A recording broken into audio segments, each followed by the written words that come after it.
एक गांव में गोपाल नाम का किसान रहता था। परिवार में उसकी पत्नी और 2 बच्चे, यही उसका संसार था।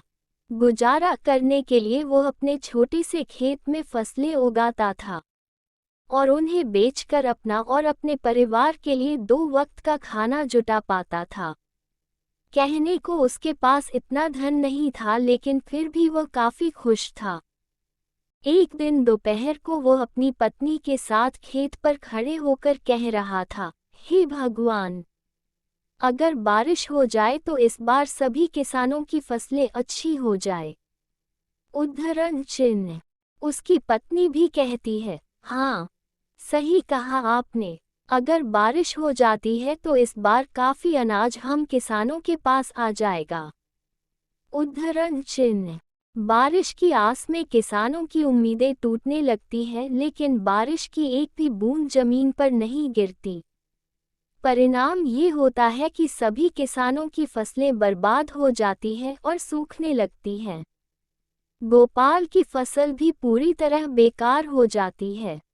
ये देखकर गोपाल कहता है, हे भगवान, इस बार किसानों का बहुत नुकसान हुआ है। फसलें पूरी तरह नष्ट हो चुकी हैं। मैंने तो इस फसल और बच्चों की पढ़ाई के लिए कर्जा भी ले रखा था। अब मैं इस कर्जे को कैसे चुकाऊंगा?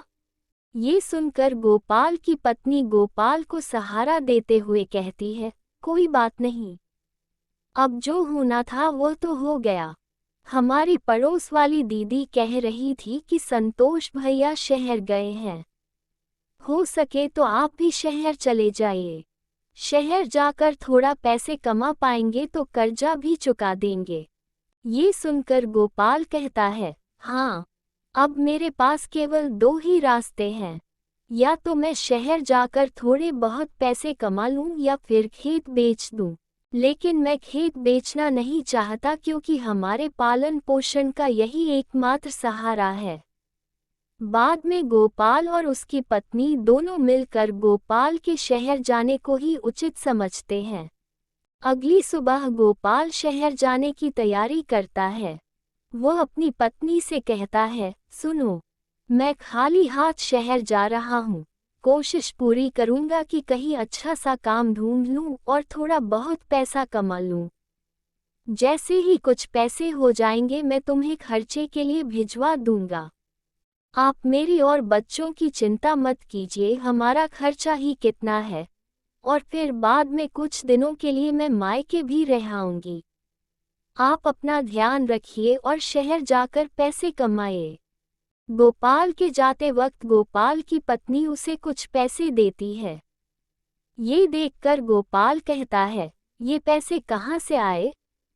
गोपाल की पत्नी कहती है, मैंने थोड़ा थोड़ा करके ये पैसे जमा किए थे अपने बुरे वक्त के लिए। अब शायद इनका सही वक्त आ चुका है। ये लीजिए, रखिए। गोपाल थैला उठाता है, इसी में उन पैसों को रख लेता है और शहर के लिए रवाना हो जाता है। शहर पहुंचकर वह काम ढूंढना शुरू करता है, लेकिन पूरा दोपहर काम की तलाश करते करते वह थक जाता है, लेकिन काम नहीं मिलता है। उसके बाद वो एक बगीचे में जाकर पेड़ की छांव में बैठ जाता है। वहीं पास में 2 जेब कतरे आपस में बात कर रहे होते हैं। सुन बे चंगुल, 3 दिनों से कोई भी मुर्गा हाथ नहीं लगा है, लगता है इसके पास काफी माल है। इस बार खाली हाथ लौटकर नहीं आना है। सही कहा मालिक, आपकी निगाहें तो बहुत तेज है। चल अब तारीफ करना बंद कर और काम पर लग जा। मैं इसे बातों में उलझा लूंगा और तू इसका थैला लेकर 1-9-11 हो जाना। मालिक, वो सब तो ठीक है, लेकिन 1-9-11 नहीं, 9-2-11 होना है। तेज अफ जोय, बकवास बंद कर और काम पर लग जा। उनमें से एक जेब कतरा गोपाल के पास जाकर उससे बात करने लगता है। अरे श्याम बाबू, कैसे हो? बड़े दिनों बाद दिखाई दिए हो। अरे भाई, आप कौन? मैं तो आपको जानता भी नहीं हूँ, और मेरा नाम श्याम बाबू नहीं, मेरा नाम तो गोपाल है। अरे हाँ, तभी मैं कहूँ कि मैं तुम्हारा नाम भूल रहा हूँ। अच्छा और बताओ क्या हाल है? अरे क्या बताऊँ भैया, गांव से शहर आया हूँ काम की तलाश में लेकिन काम मिल नहीं रहा। अगर आप मुझे जानते हो तो मेरे लिए कोई काम ही बता दो। इन दोनों की बातचीत हो ही रही थी तभी चंगुल गोपाल का थैला लेकर 9-2-11 हो जाता है। पहला जेब कतरा कहता है, अरे भाई लगता है पहचानने में गलती हो गई, चलो मैं चलता हूँ। अजीब लोग हैं शहर के, पहले खुद ही जान पहचान का दिखावा करते हैं। इतने में गोपाल की नज़र अपने थैले की ओर पड़ती है लेकिन वहां पर थैला न देखकर वह काफी निराश हो जाता है और कहने लगता है, शहर के लोग तो बड़ा ही निर्दय है, गरीब के थैले को भी नहीं छोड़ते। वो भगवान से प्रार्थना करता है कि वही उसकी मदद करें। इतने में गोपाल के पीछे से एक दर्द भरी आवाज आती है, बचाओ बचाओ। गोपाल उस आवाज को सुनते हुए पीछे मुड़ता है और देखता है कि वहां एक घायल व्यक्ति जमीन पर नीचे पड़ा हुआ है। उसके आसपास से लोग गुजर रहे हैं लेकिन कोई भी उसे सहारा नहीं दे रहा है। गोपाल तुरंत जाकर उस व्यक्ति को बैठाता है और उसकी घायल स्थिति को देखकर तुरंत हॉस्पिटल ले जाने का इंतजाम करता है।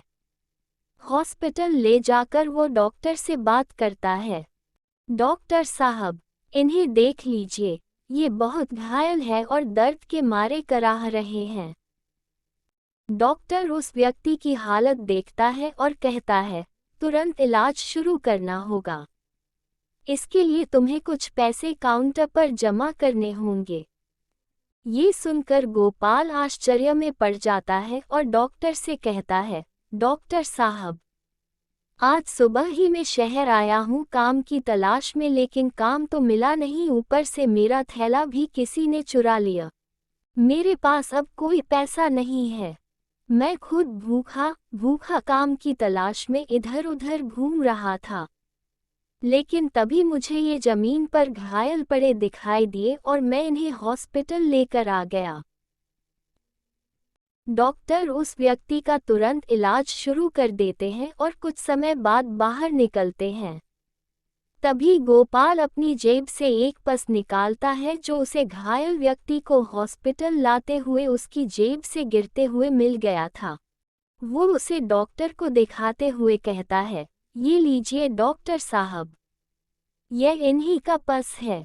मैंने तो इसे खोला भी नहीं है। देख लीजिए शायद इसमें पैसे हो। उद्धरण चिन्ह।